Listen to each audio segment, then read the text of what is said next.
María en las Sagradas Escrituras.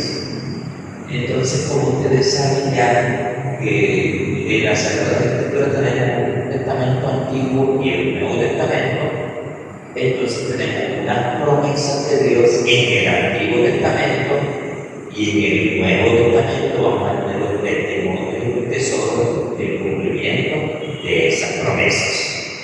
La primera promesa la vamos a encontrar en el capítulo 3 del libro del Génesis. Capítulo 3 del libro del Génesis, son tres lecturas que vamos a meditar del Antiguo Testamento. Entonces, esta es la primera. La mira, se acuerdan ustedes cuando han meditado esta palabra en el capítulo 3 del Génesis, cuando la narración del pecado de Adán y Eva. Entonces, en este versículo dice, Dios le dice a la serpiente: enemistad pondré entre ti y la mujer, entre tu linaje y su linaje. Ese fue el pasaje donde Adán y Eva se escondieron, y entonces cuando Dios dijo: ¿quién te dijo que estaba desnudo? Adán dijo: la mujer que me diste como compañera, medio del fruto conmigo. Y después Eva dijo: la serpiente me sedujo y lo agarré de él. Y entonces, por eso es que Dios le habla con esta palabra a la serpiente y le dice: enemistad pondré entre ti y la mujer, entre tu linaje y su linaje. Él te pisará la cabeza mientras tú acechas su talón. Aquí es muy importante la palabra linaje. La palabra linaje se refiere como a la descendencia o a los hijos. Entonces, el linaje de la serpiente es el pecado y el linaje de la mujer es el Hijo de Dios. Entonces, por eso nosotros sentimos que esta lectura es profecía que incluye a la Virgen María, porque la Virgen María es la mamá de ese Hijo de Dios. Nos gusta entonces darnos cuenta cómo Dios habla del linaje de la mujer. El linaje de la mujer, una promesa de Dios, que el pecado no vencerá, sino que el Hijo de ella vencerá el pecado, nos dará victoria. Entonces, esta va a ser la primera promesa que encontramos, la primera profecía mariana que encontramos. Todas estas profecías se refieren directamente a Jesucristo, pero también incluye a su mamá, porque Dios quiso que su hijo naciera por medio de una mamá humana. Entonces ahí está incluida la mamá para hacer esa bendita sea todas las mamitas queridas, Dios me las bendiga. No olviden entonces, palabra clave, la palabra linaje, se refiere a la descendencia, al hijo, el hijo de María. Dice que el Señor por su cuenta os va a dar una señal: he aquí que la Virgen está encinta y dará a luz un hijo y le pondrá por nombre Emmanuel. Entonces, este capítulo 7 de Isaías trae una narración del profeta que se encuentra con el rey de Israel y le dice: pide una señal al Señor tu Dios en lo alto del cielo, con lo profundo de la vida. Y el rey Ahab le dice: no la quiero, no quiero tentar al Señor. Y el profeta le dice, el profeta habla de parte de Dios y le dice: escucha, casa de Israel, no os basta cansar a los hombres, que cansáis incluso a mi Dios. Entonces dice: el Señor por su cuenta os dará una señal.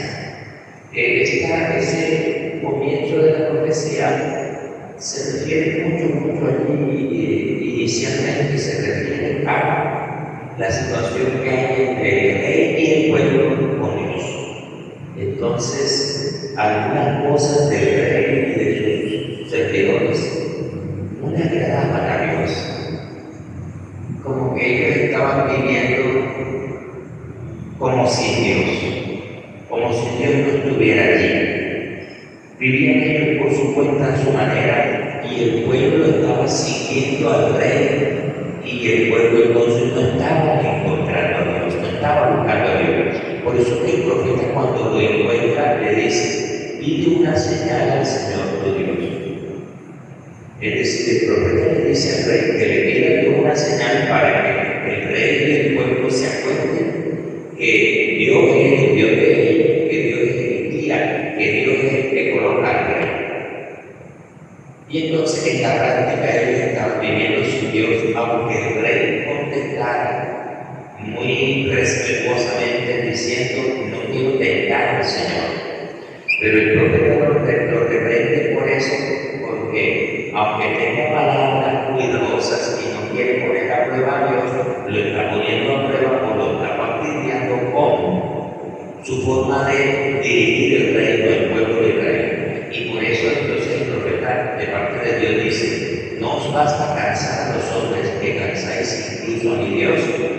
Entonces esas palabras se refieren a que algunas cosas que el rey y su administración estaban haciendo mantenían al pueblo como en ciertas opresiones y en cierta forma de vivir que era pesada o que cansaba. Por eso dice: no os basta cansar a los hombres, que cansáis incluso a mi Dios. O sea que Dios como que se estaba cansando ya de ese reino y de esa sociedad y de esa forma de vivir. Y promete esto que dice el Señor: por su cuenta nos va a dar una señal. Es como esta profecía, es como Dios entrando, metiéndose en nuestro camino para que lo veamos.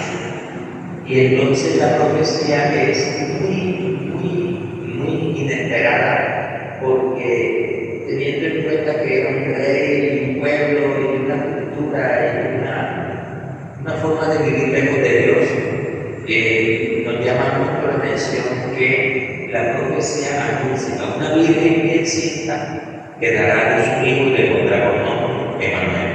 Los hebreos, los israelitas, el pueblo judío, no le habían puesto atención a esta profecía, nunca le ponían atención, porque en tiempos de ese rey no había ninguna doncella que hubiera dado a luz un hijo importante que fuera notorio, por el cual María la decir: Dios prometió un hijo y ese es el hijo. No, porque no hubo en esa época algún muchachito significativo como para creer que era el cumplimiento de la profecía. En cambio, los apóstoles sienten que es Jesús el que cumple esta profecía.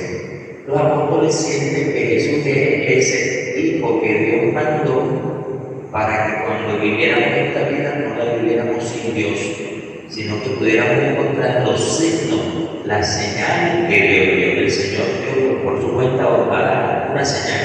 Entonces, ¿cuál era la señal? Ese hijo.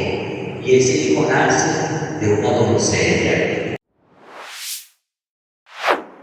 También son para nosotros como promesa. Todo lo que está en el Antiguo Testamento y que nos ayuda espiritualmente es para nosotros como una promesa. Salmo 45 dice: escucha, hija, mira, presta oído, olvida tu pueblo y la casa de tu padre, prendado está el rey de tu belleza, póstrate ante él que es tu Señor. Entonces, este salmo tiene un detalle muy hermoso, y es que Dios se ve atraído por ella, por su belleza, y ella se postra ante él, porque él es su Señor. Entonces, este salmo nos lleva a comprender nosotros cómo María, siendo la mamá de Jesús, adora al Hijo. ¿Por qué? Porque como lo prometió el salmo, Dios está prendado, Dios es el rey y él está atraído por la belleza de María. Y ella se postra ante Dios. Y ella adora a su hijo porque su hijo es el Señor. Entonces el salmo es una promesa que María realiza. Yo creo que nosotros los católicos siempre mantenemos esta teología de que María no nos está pidiendo que la adoremos a ella. Amén. Ella se postra ante él. Ella se postra ante él porque él es su Señor. Él es su Señor. Muy bien, entonces espero que este salmo también a ustedes les guste mucho. Completamos así las tres. Padre, tú eres muy mariano, bien. Tenemos el anuncio del ángel a María. María visita a su hija Isabel, el nacimiento de Jesús. Tenemos la huida y el regreso de Cristo, la presentación de Jesús en el templo, la pérdida de llave de Jesús en el templo, la boda de Caná, la madre y los hermanos de Jesús, y tenemos María al pie de la cruz. Le tenemos en el Evangelio de San Juan. Bueno, aquí nosotros, yo quiero que ustedes recordando toda esa época de la vida de ustedes en la que han estado meditando, te acuerden y te alegren por la lectura que más me gusta de estos evangelios. Allí en toda esa lectura los invito a recordar donde está la segunda lectura, Lucas 1, 39 al 56. María visita a su prima Isabel. Esa lectura para ti va a ser muy importante porque Isabel le dice a María, madre de mi Señor. Eso es muy importante para ti. Isabel llama a María, dice que Isabel quedó llena del Espíritu Santo y dijo, ¿quién soy yo para que me visite la madre de mi Señor? Esas palabras de Lucas para nosotros son importantes. Nosotros meditando todas estas lecturas nos damos cuenta de que el Evangelio, los evangelistas no sacan a María, sino que la van colocando aquí en su lugar. Es muy importante ustedes son católicos, tu iglesia desde el comienzo de los apóstoles, desde hace 2000 años, ¿oyeron? Yo quiero que ustedes se den cuenta de que cuando las personas que no son católicas van a visitarte a tu casa, te leen lecturas y quieren como que tú quites del pueblo a María. Es como el interés de ellos, les interesa hacerte creer que tú no puedes tener imagen, que tú no puedes una foto de María, que tú no le rezas a María, que tú, y te quieren amenazar con lecturas del Antiguo Testamento para que tú le tengas miedo a las imágenes y para que tú no le reces a la Virgen María, etcétera, etcétera. Parece como que quieren quitar a María de su puesto, hasta el punto de que uno a veces encuentra personas de esas que son como groseros porque se expresan de ella como cualquier cosa de vida, de historia como de él, ¿cierto? Como si ellos despreciaran a la propia mamá de él y le da lo mismo desprecia a la mamá de Jesús. En Juan 19 Jesús le dice a María, al discípulo, dice, ella es tu madre, a la madre le dice, ella es tu hijo. Entonces, todas estas lecturas van a encontrar unas relaciones de ustedes con María y no van a permitir que ninguno te quite ese lazo con María. Amén. Muy bien, ahora vamos a estudiar. Esta es muy importante para lo que estamos diciendo. Estamos diciendo que los mismos evangelistas y los escritores sagrados del Nuevo Testamento van colocando a María en su lugar. Bueno, así sucede con esta lectura.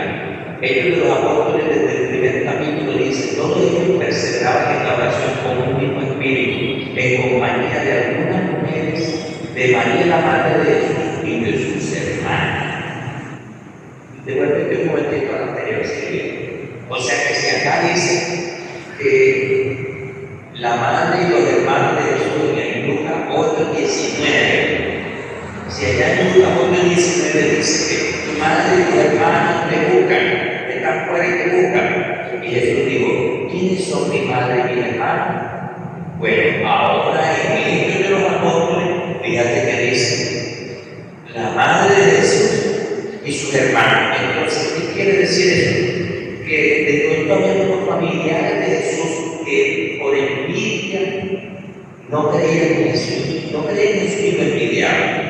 ¿Por qué lo envidiaban? Porque Jesús era maravilloso y eso le causaba envidia a él en Galilea, en Nazaret. Pero no todos vivieron ese sentimiento de envidia.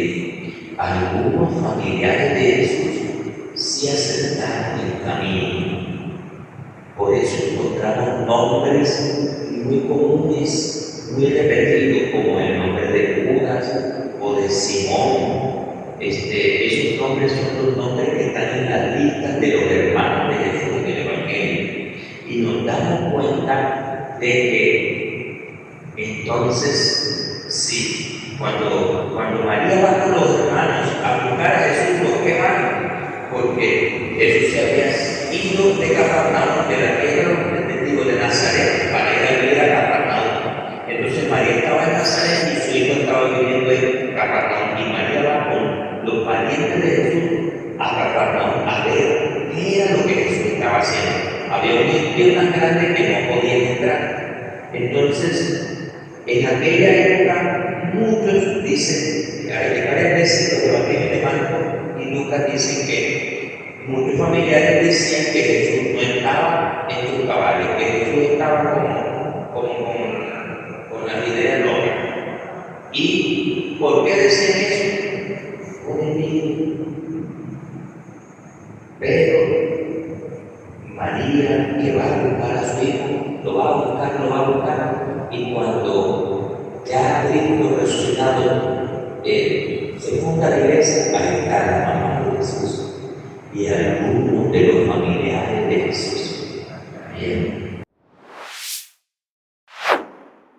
Muy bien, vamos ahora a estudiar esta lectura del Apocalipsis, que también es maravillosa y que a ustedes les gusta mucho.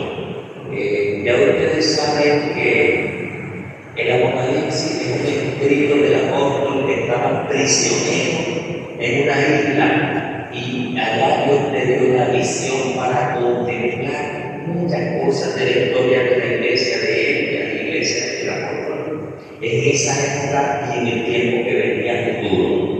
Y entonces el apóstol describe de este modo la visión. Dice, una mujer vestida del sol con la luna bajo sus pies y una corona de 12 estrellas bajo su cabeza. Está encinta y grita con los dolores de parto y con el tormento de dar a luz. Entonces, ese verso que nos transmite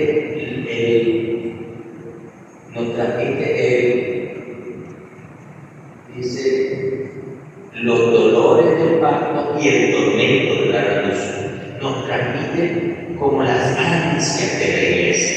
Sí. Y entonces para el apóstol la fe que producimos es como dar a luz. La fe que tú tienes que darle a Dios, la fe que la iglesia tiene que darle a Dios es como dar a luz. ¿Por qué la compara con los tormentos de dar a luz? Porque es algo que vas a hacer para Dios aunque estés sufriendo. Y como esas iglesias de San Juan que estaban sufriendo dificultades, los invita a dar a luz la fe. Y luego dice, se apareció una señal en el cielo, un dragón rojo con 7 cabezas, 10 cuernos y 7 diademas sobre su cabeza.